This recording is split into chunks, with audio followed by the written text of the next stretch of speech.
Welcome to my new blog दोस्तों। सुबह की दुनिया में आप सभी का स्वागत है दोस्तों। आज मुझे डेयरी फार्मिंग करते करते एच एफ गायों की लगभग 5 से 6 मंथ हो चुके हैं। बाकी तो मैं पहले किए हूँ, वो बात अलग। इन एच एफ गायों की मैं बात कर रहा हूँ, तो लगभग 5 से 6 मंथ हो चुके हैं। तो मैं अपना एक्सपीरियंस आपको शेयर करूंगा और बताऊंगा कि एच एफ गाय डेयरी फार्मिंग, खासकर एच एफ गाय डेयरी फार्मिंग में क्या गलतियां हमें नहीं करनी चाहिए। अगर वो गलतियां आप रिपीट करते हैं या फिर करते हैं तो आपको लॉस हो सकता है और होगा लॉस, और कई सारी समस्याएं आ सकती हैं। अगर उन गलतियों से आप बचकर काम करेंगे तो फिर आपके फॉर्म पर और आपके बिजनेस में कोई दिक्कत इतनी जल्दी नहीं आएगी। बाकी बिजनेस है, उतार चढ़ाव लगा रहता है, ये अपने दिमाग से निकाल दे कि मैं किसी चीज़ में लॉस नहीं होगा। तो देखो, बिजनेस का नियम यही दो है, प्रॉफिट लॉस, या तो प्रॉफिट या तो लॉस। ठीक है। तो अब मैं अपना एक्सपीरियंस क्या बताऊं। देखो, मैं अपनी एच एफ गाय जो लाया था, सबसे पहले तो मैं 4 गायों से स्टार्टिंग की थी। ये एक मेरा प्लस पॉइंट था, एक अच्छा वो है कि ठीक है, 4 गायों से सबको स्टार्टिंग करना चाहिए। ज़्यादा गायों से स्टार्टिंग करने के नुकसान, सबसे प्लस पॉइंट ये है, मैं यहाँ से देखो बच चुका हूँ, क्योंकि मैंने स्टार्टिंग की थी 4 गायों से, जिसको मैं मैनेज कर लेता हूँ अपने अच्छे तरीके से। फिर मैं चुप पे रहा एक मिनट। तो 4 गाय से स्टार्टिंग करना, मैनेजमेंट अच्छी तरीके से हम लोग मैनेज कर लेते हैं मिलकर, कि क्या गाय को टाइमिंग, हर टाइम से फीड। अगर किसी को कहीं जाना हुआ तो कोई ना कोई मैनेज कर लेता है। और अगर जो किसी को कोई काम है, निमंत्रण है, शादी विवाह, तो जैसे 3 लोग हैं तो एक लोग रुक कर डेयरी को आराम से संभाल लेते हैं। तो डेयरी का काम एक लोग आराम से संभाल सकते हैं। अगर जो आप 5 गायों से, 6 गायों से, 10 गायों से स्टार्ट कर रहे हैं तो आप एक अकेले डेयरी फार्म को नहीं संभाल सकते। ये आपका माइनस पॉइंट होता है। तो सबसे बड़ी गलती यहाँ पर क्या निकल के आई है कि लोग ज़्यादा गाय से स्टार्ट करते हैं। अब ज़्यादा गाय से स्टार्ट करोगे तो दिक्कत तो होगी ना भैया।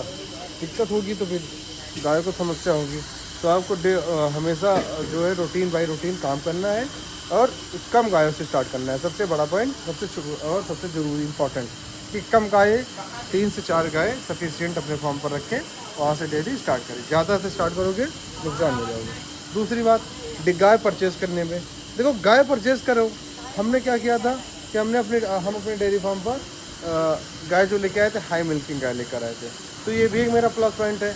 और गलती लोग क्या करते हैं कि लोग सस्ते के चक्कर में लो मिल्किंग गाय ले आते हैं, जिनकी फीडिंग और जो चारा, हरा चारा, रख रखाव, फॉगर, पंखा, पानी पिलाना, टोटल हर चीज़, वैक्सीनेशन, दवाइयाँ, सब कुछ वही सेम लगता है। बस हाई मिल्किंग गाय दूध ज़्यादा देती है, जिससे प्रॉफिट ज़्यादा होता है। बस फीड थोड़ी ज़्यादा खाती है, अकॉर्डिंग टू फीड, मतलब मिल्क के हिसाब से फीड खाती है। जितना परसेंट मिल्क, उसका 1/3 फीड। तो क्या गलती यहाँ से निकल गई कि हमें अपनी गाय पे, डेयरी फार्म पे अगर हम 2 गाय भी लाएँ तो हमें लानी है हाई मिल्किंग गाय। ठीक है, हाई मिल्किंग गाय लाओगे तो फ़ायदे में रहोगे, क्योंकि जो जैसा मैं बता चुका हूँ, क्योंकि फीडिंग फार्मूला और उनको मतलब कि सब कुछ जितना, जैसे को 5 घंटे 10 घंटे, जैसे मान लो 5 घंटे हमें अपने डेयरी फार्म पे देने हैं। ठीक है। अब हम लिया है शॉर्ट मिल्किंग गाय, मतलब जो दूध कम देती हैं, और तो हमें 5 घंटे तो तब भी देने होंगे ना। अगर हम हाई मिल्किंग गाय ला रहे हैं जो ज़्यादा दूध दे रही हैं, तभी हमें 5 घंटे काम करना होगा। तो ये भी एक प्लस पॉइंट निकल के आता है कि हमें जब भी डेयरी फार्मिंग स्टार्ट करनी है तो हाई मिल्किंग गाय से स्टार्ट करनी है। हाई मिल्किंग गाय का मतलब क्या हो गया, कम से कम 25 लीटर, कम से कम 25 लीटर। बाकी ऊपर तो अच्छी खासी आती है, बाकी आपके अकॉर्डिंग जैसा आपके पास पैसा हो। तो आपको गलती क्या नहीं करनी है कि आपको हाई मिल्किंग गाय लानी है अपने डेयरी फार्म पर, लो मिल्किंग गाय बिल्कुल नहीं लानी। लाओगे तो दिक्कतें होंगी। अब उसके बाद एक पॉइंट जो, अब देखो ये 2 पॉइंट तो हो गए जो आपको नहीं दोहराने हैं।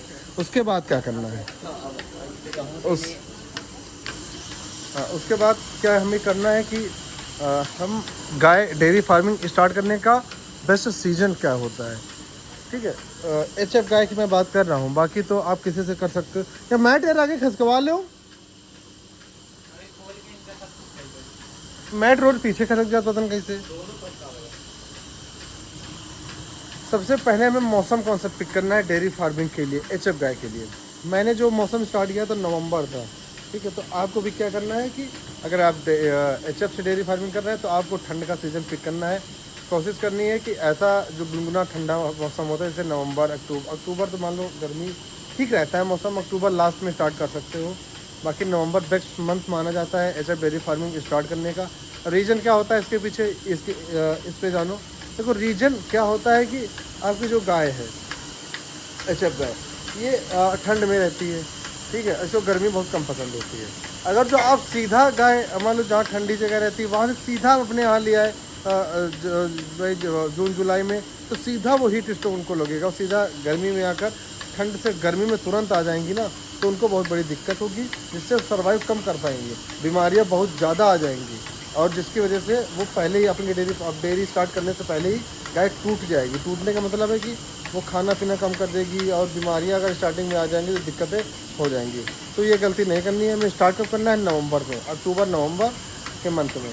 उसमें फ़ायदे हमारे क्या रहते हैं? देखो नवंबर में ठंड होती है हल्की फुल्की, तो ठंड जब गाय हमारी ठंड में नवंबर में आएंगी, तो वो फिर दिसंबर जनवरी में थोड़ी ज़्यादा ठंड होती है, तो वो उसमें अपने आप को ढालेंगी, और फिर धीरे धीरे ठंड कम पड़ती है। तो धीरे धीरे जब उनको मौसम परिवर्तन होगा तो वो अपने आप को उस माहौल में ढाल लेंगी अच्छी तरीके से। एकदम से अगर मौसम चेंज हो रहा तो दिक्कत आती है ना, वो आप सब भी जानते हैं। अगर हम लोग कहीं ठंड जगह पर एकदम से पहुंच जाते हैं तो हमें दिक्कतें आती हैं, धीरे धीरे गर्मी आती है, ठंडी आती है, तो हम अपने आप को ढाल लेते हैं। तो वही सेम इनमें भी है कि हमें क्या करना है कि नवंबर से स्टार्ट करना है कि जैसे कि गाय अपने आप को धीरे धीरे ढाल ले उस माहौल में। अब उसके बाद देखो ये पॉइंट तो बहुत इंपॉर्टेंट है। अब उसके बाद क्या ज़रूरी है कि देखो अपने डेयरी फार्म में स्टार्ट करने से पहले, जैसे आपको जैसे मान लो गाय वगैरह आज ही लानी है, ठीक है, तो आज जैसे गाय लानी है तो हमें अपने डेयरी पे हर चीज़ की व्यवस्था पहले से करके रखनी होगी। हाई मिल्किंग गाय है, इनको मशीन से लगाना ज़्यादा बेस्ट होता है। और जैसे मैं पहले भी मशीन लेकर रख लिया था पहले से ही, ये डीएस कंपनी की मशीन लाया था मैं, अच्छी कंपनी, अच्छा काम कर रही है। तो आपको क्या करना, मशीन ले आना है पहले से ही, क्योंकि आपको ज़्यादा टाइम नहीं लगेगा स्टार्टिंग में, जिसकी वजह से आप अपनी डेयरी पे ज़्यादा समय दे लोगे। अगर जो आप 4 गाय की मिल्किंग जैसे मान लो मैं हाथ से करता हूँ तो मुझे 1 से 1.5 घंटा लग जाता है, 1.5 घंटा। तो बाकी किसको कितना लगता है मुझे नहीं पता, मुझे इतना लगता है। कोई बताता भैया हम 5 मिनट में एक गाय लगा देते हैं, कोई बताता 10 मिनट लगा देते हैं, कमेंट लोग करते हैं। तो आप लोग कमेंट करके बताएं कि आपको 20 से 25 लीटर दूध निकालने में एक गाय का कितना समय लगता है। कमेंट में ये हमें ज़रूर बताएं कि मिल्किंग करने में आपको हाथ से कितना समय लगता है अपने डेयरी पे। यार अपनी एक गाय को आपके घर पे जो गाय है आप किस रफ्तार से दूध निकालते हैं, इसे कमेंट में ज़रूर बताएं। तो आपके डेयरी पे गाय लाने से पहले सारे इंस्ट्रूमेंट हो जाने चाहिए।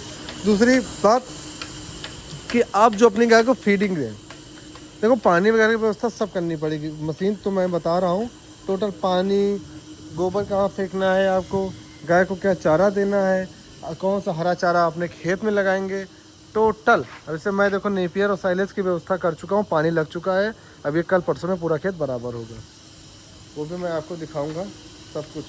तो उसके बाद देखो ये व्यवस्था पूरी कर लेनी, भूसा ज़्यादा से ज़्यादा भर के रख लेना है, सब कुछ करना है। उसके बाद फीड, सबसे बड़ी प्रॉब्लम आती है फीड हम कौन सी दें। तो आपको अपने डेयरी पर फीड भी कलेक्ट करके रखनी है, जिससे आपको आगे चल के दिक्कतें ना हो। अब फीड हमें कौन सी लानी है? फीड लोग गलती क्या कर देते हैं नए डेयरी फार्मर कि फीड घर में बनाने लगते हैं, या फिर घर का मिला हुआ चोनी चोकर चना सब वो मिलाकर देते हैं, जिससे उसमें उनको मात्रा का पता नहीं चलता कि हम किस मात्रा में कौन सी चीज़ मिला रहे हैं और कितनी अपनी गाय को फीड दे रहे हैं स्टार्टिंग में, ठीक है। तो वहाँ पे वो लॉस में चले जाते हैं, क्योंकि हर एक चीज़ का अगर आप नियम से चलेंगे, एक फार्मूला बनाकर चलेंगे तो बेस्ट रहेगा। अगर ऐसे ही बिना किसी अंदाजे में, बिना किसी लिखा पढ़ी के अपने गाय को फीडिंग करते हो तो फिर नुकसान में जाओगे। एक फीड मार्केट से ले आओ, मार्केट फीड लाने के बाद आपको प्रॉपर 1/3 देनी है अपने जो आपकी गाय मिल्किंग कर रही हो, इस बात पे बिल्कुल ध्यान देना है। ज़्यादा ना ज़्यादा फीड ना कम फीड। अब उसके बाद अरे छूट गई यार, फीड के करने ये फीडिंग का तो हो गया।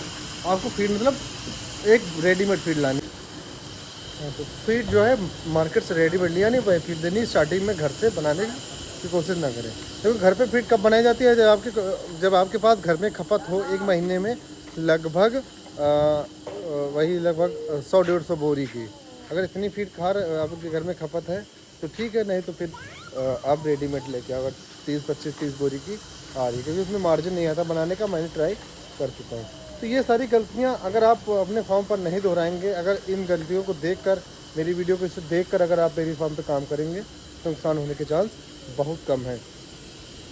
ठीक है, अगर जो ऐसे ही ले आएंगे बिना सोच समझ के डेयरी स्टार्ट कर देंगे, कुछ सोचेंगे नहीं क्या करना है क्या नहीं करना है, तो फिर दिक्कत हो जाएगी आपको।